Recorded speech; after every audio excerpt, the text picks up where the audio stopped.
I want to talk about grounding today, which is one of the tenets of my program. And when instructing like this, kind of not in relation to anybody else, can be quite challenging. So normally how I can best explain what I'm trying to get across is also talk about what's ineffective. So what's ineffective when it comes to a lot of fitness or exercise programs is that instructors are giving you prescriptive movements to do, assuming already that you understand or you have the ability to ground yourself, thus being able to execute the outside movements. So what I've seen a lot of times is that this is a really wrong assumption, and there may be many reasons why they assume it.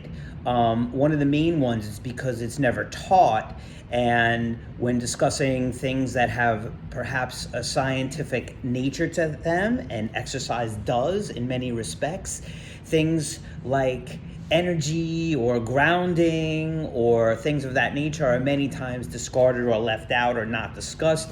And I truly believe, though, that they are felt, but they're not talked about. So we're going to discuss grounding for a moment as it pertains to a push-up. Now, the thing is that the grounding piece or tool, if you might, will be used with every single movement that you do. So if you understand how to ground yourself and how to center yourself and how to use creativity, you will ultimately get stronger and reach your goals. The thing is every time we keep adding movements to our programs with the idea that somehow that will make us better, except we're missing the point because we're not grounded and we're not centered in the first place. And, shocking as it may seem, but that applies to most everything. So super simply, if we get into a push-up position, such as this plank, I'm gonna move us back a little bit. Grounding takes place in contact with something.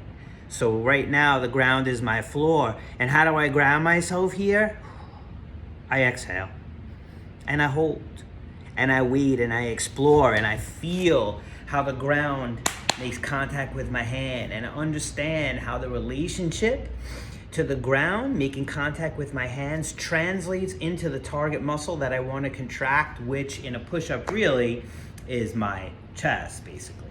So if we could hold in this position, what does it feel like if I breathed out and I just started to hold at this position? Now, this is very difficult for most people because as they see it, they view strength training and fitness and exercise as all-out intensity all the time, when the fact of the matter is that there's a soft energy to counterbalance all the intensity.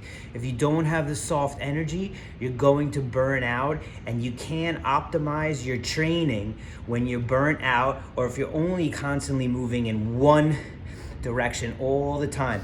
This is a combination of energies. That's where people miss the point.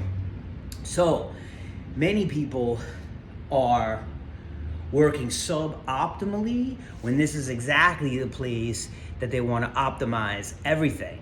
So next time we're going to be going through a series of these particular movements, how energy relates to many different things, and perhaps over that period of time, you'll then be able to integrate it and start to feel what you need to feel in order to optimize your exercise program.